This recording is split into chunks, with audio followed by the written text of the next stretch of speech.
Hey guys, Dr. Mike Israetel here for the fourth lecture for Introduction to Sport and Exercise Science here at RPU.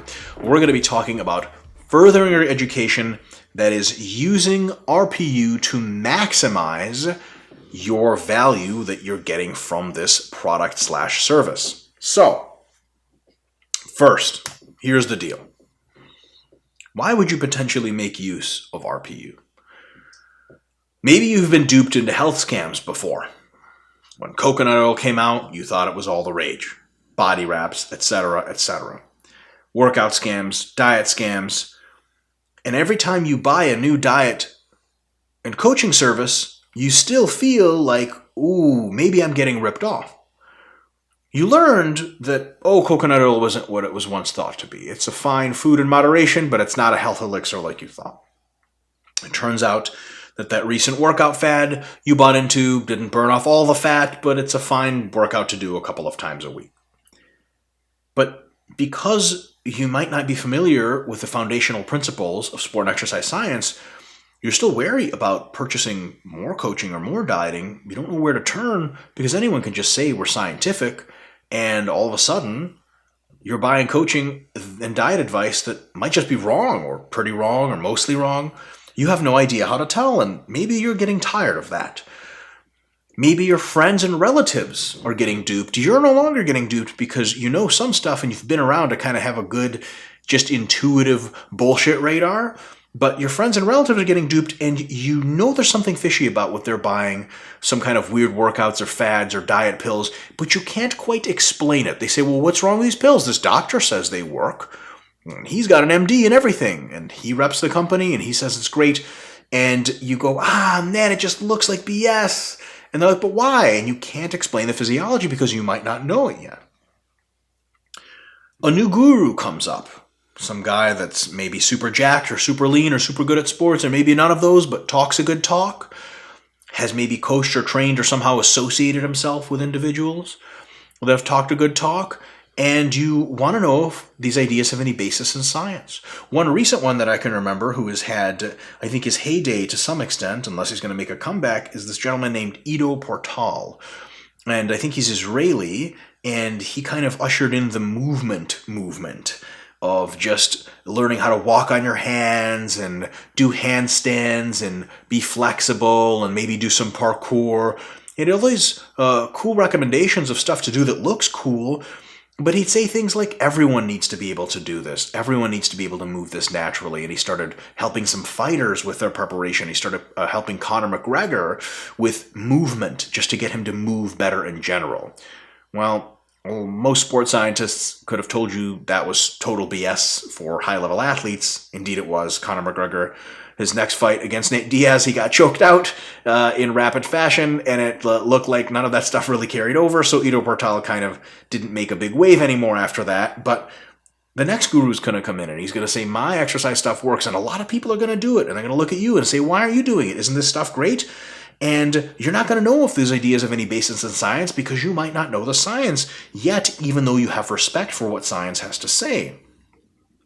Or another situation, you might already be working with athletes, maybe as a medical professional, a doctor or a nurse, or maybe as a coach, but you're focusing on their technical preparation, on their tactical preparation. Maybe you want to at least understand some elements of their preparation that are not immediately related to you, recovery and nutrition.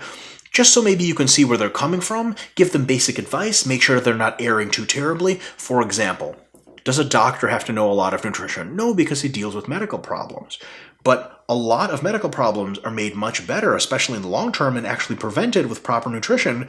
So if a doctor knows fundamental basics of nutrition, when patients ask, and they do ask their doctors for nutritional advice, that doctor can be more in a position to give them good advice, even though that's not the exact job they're paid for. If you're in that position, or any of the ones described, all of the coursework in levels 1 through 5 at RPU will be of a massive help to you.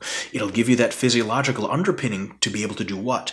To be a very smart shopper and make sure you don't get or have a low chance of buying into some bunk that looks like science or looks like it works but doesn't. You'll be able to pick who to follow wisely. right? If you know some good exercise science, you can pick the experts, somebody like Alan Aragon or Brad Schoenfeld or James Krieger. If you know who those names already, maybe you know that those guys are the very tip-top experts in our field. And there's a lot of other people competing for that spot that aren't as scientific or aren't on the money as much. And if you have a basic education, you can vet those guys and know that they're the ones to follow for more expert advice if you're willing to take it. But those other guys that are competing with them, maybe they're not some people to follow. And of course, if you're working with athletes, etc., a real good basic understanding, like for a doctor who sees maybe individuals in a sports medicine clinic, if he knows basic sport nutrition, he can give a lot of good recommendations, even though that's not his exact role to do. Okay, so that's for levels more or less 1 through 5. They'll put you into that really good position. Here's some other scenarios. Let's say you want to get better at training yourself. You want better results. Or possibly for your clients or your athletes. You want to know how to guide your own recovery and nutritional processes, and you want to help your athletes be guided in those processes as well.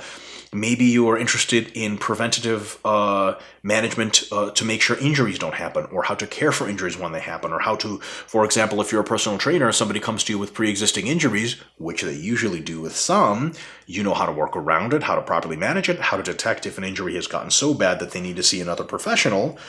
Or you want to stay up to date on your own area of expert knowledge. If you're a high-level coach or a strength and conditioning coach, you might want to stay up to date on the very advanced stuff in strength and conditioning. Then there's always more to learn, and especially in level 6 for those situations if you've mastered the first 5 levels.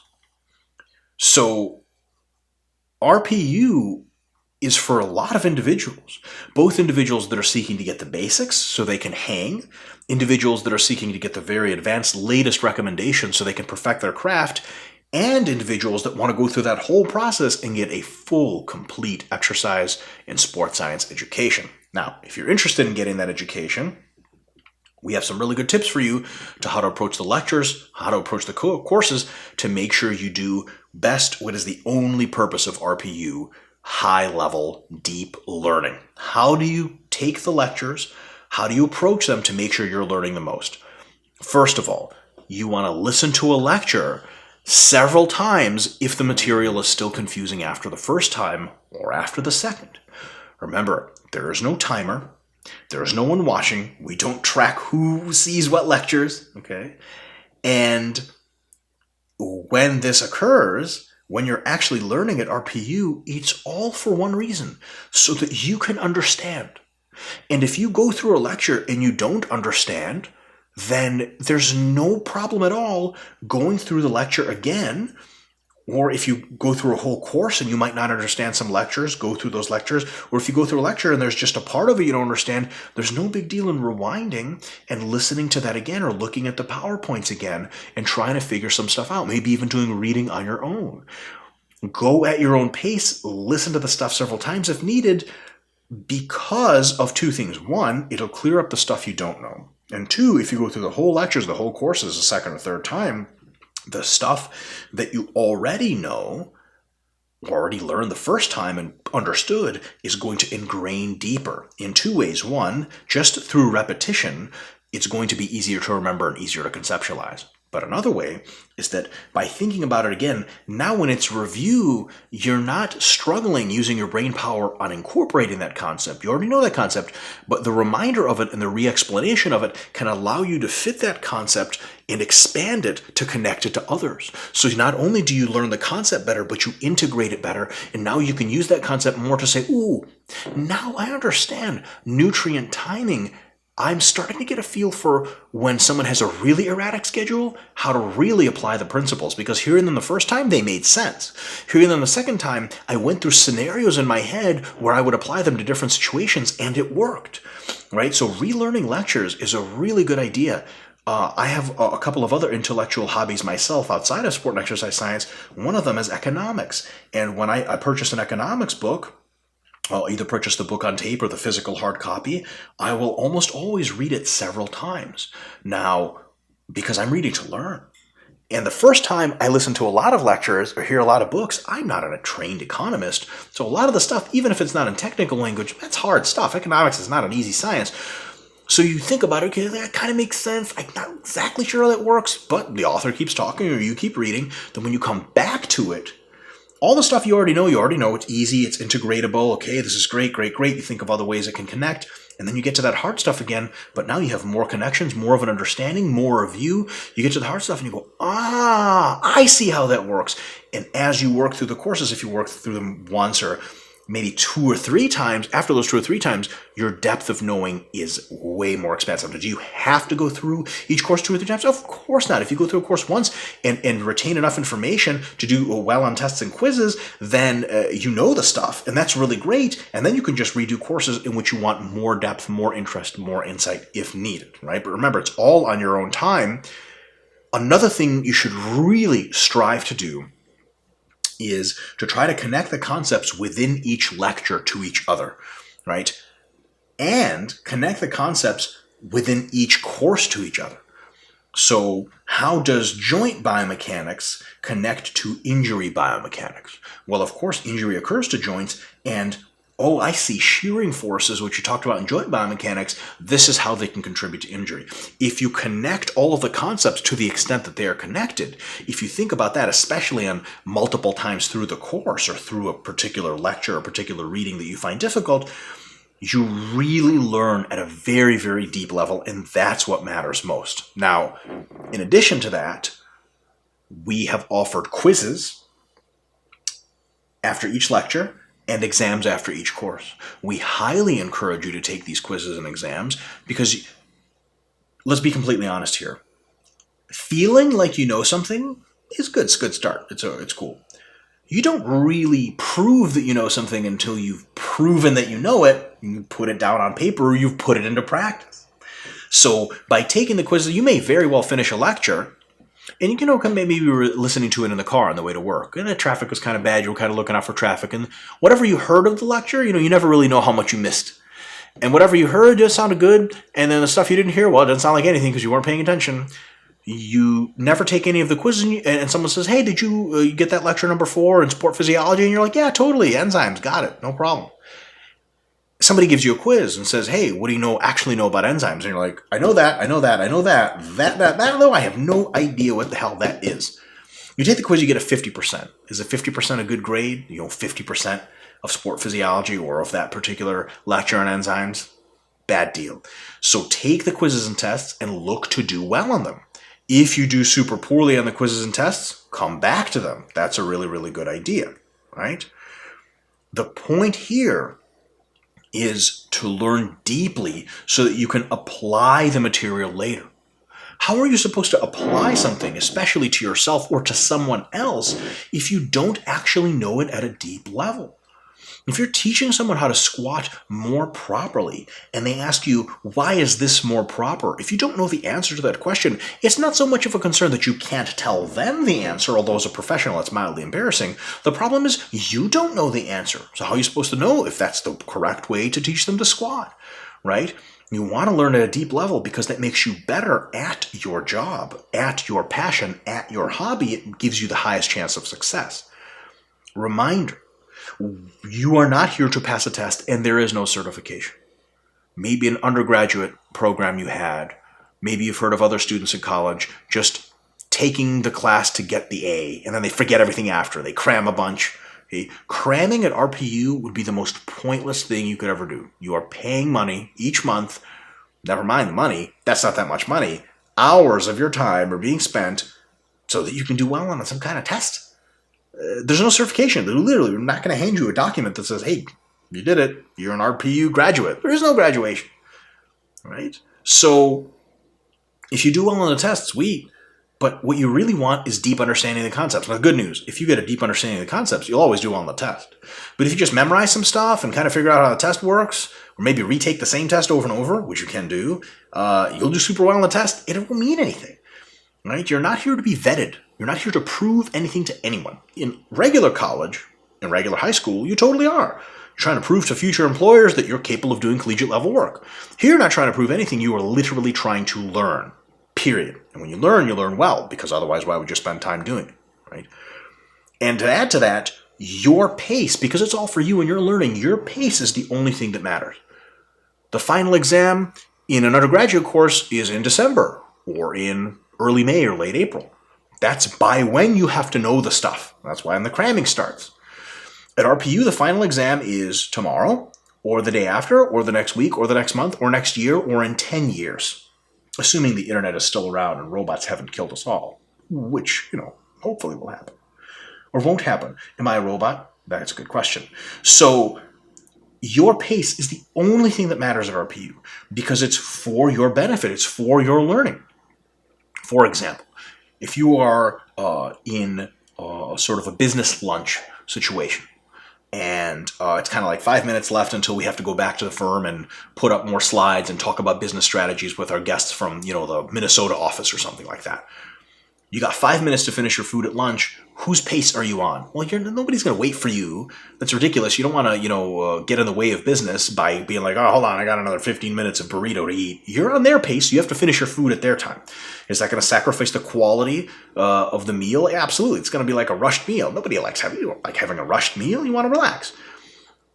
That's kind of like regular college or high school. RPU is kind of like having a meal that you took the time to prep at home. It's your favorite meal. You really put some work into it. And it's a Saturday afternoon. And you don't have plans until 9 p.m. that evening. And it's 4 p.m. And you put that plate down in front of yourself. And how long do you have to eat the food? As long as you like. And you know what? If you're not hungry right then, you can take that food, put it in the refrigerator, cover it up, take it out later, put it in the microwave, take it out, and start eating it again.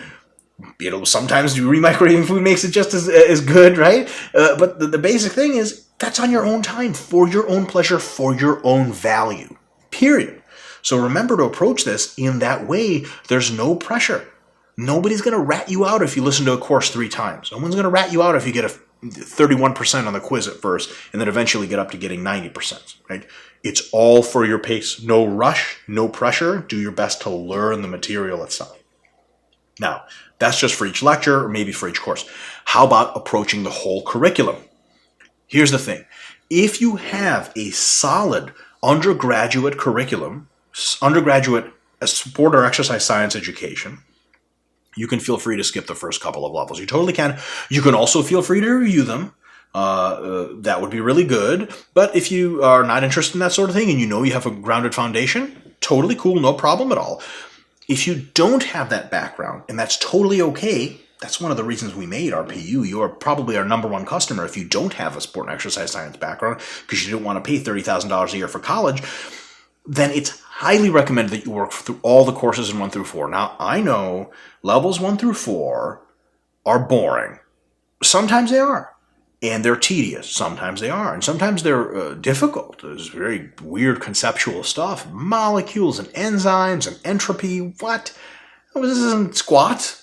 But those courses are the ones that prepare you for the courses that will make you an excellent practitioner or an excellent hobbyist or an excellent athlete. They're critical. They're the most valuable thing we have to offer. You can read articles about all the applied stuff online and pick up some things here and there. And you can learn a lot about application just by doing it. But the fundamental basics you won't find almost anywhere else outside of a very highly paid undergraduate brick and mortar school curriculum. That's really valuable to do, especially if you haven't seen it before.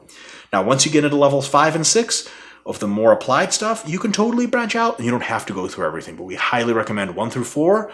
Almost everyone who enrolls in RPU, unless they have an undergraduate in sport and exercise science, maybe them too, should do levels 1 through 4. Take your time. Your learning is what matters, right?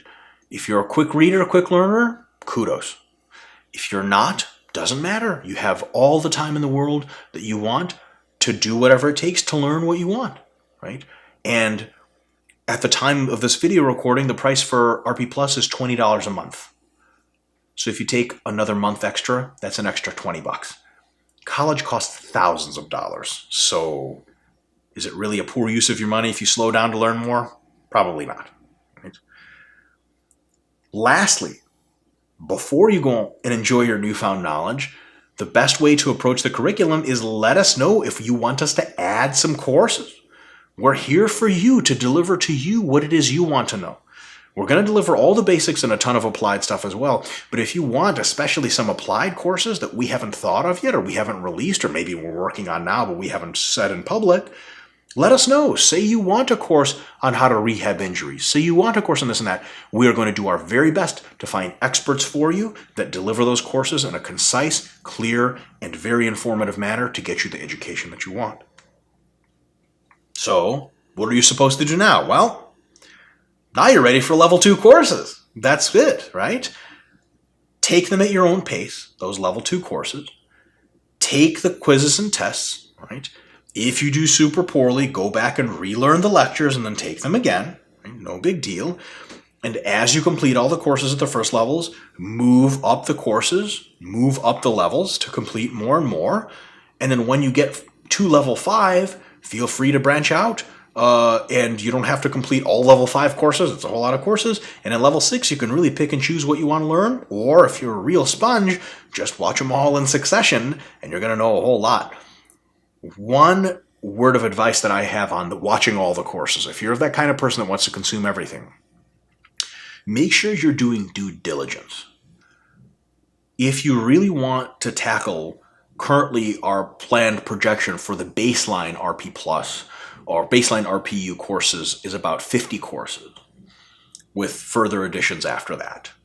If you want to learn, let's say, 40 of the most basic and applied courses, that's going to take you quite a long time. It's going to take you months if you're super quick, years if you're somebody like me who's not super quick. There's a very big difference between driving to and from work and listening to the courses in the background versus really paying attention to what's going on, taking the tests and quizzes. Is it okay to listen to the courses in the background? Totally. If you want to get the best education you can, at least for the courses that really challenge you, make sure you take some time, maybe on a cardio walk or something like that, or while you're doing cardio on a treadmill, something more constant where your attention's not everywhere. Really dig into that material, really give it a lot of thought. Take your time. If you tell me in a couple of years we meet and you say, hey, I've taken 40 RPU courses, I might quiz you on some of them. And you better know your stuff, right? Remember, you don't take the courses to say you've taken 40 RP Plus. To be completely honest, if you tell me you took 40 courses, my first guess, unfortunately, is going to be you breezed through the material. And I'll be like, oh, what do you think about this and that? And you'll be like, oh, well, I think, and you'll get it wrong. Right? Don't just breeze through them. Don't take them to take them. Don't listen to them to listen to them. Focus your efforts. Do a good job at meaningfully making it your mission to learn. Right? I've achieved quite a level of expertise. How did I do it? One of the quote-unquote secrets to my success, it's not a secret, elements to my success, is that all the way from high school into undergrad, especially in master's and PhD program, I never took any courses in my subject area that I took just to take. I never read anything. I was one of the slowest readers you'll ever meet because I read everything and I read everything to comprehend it.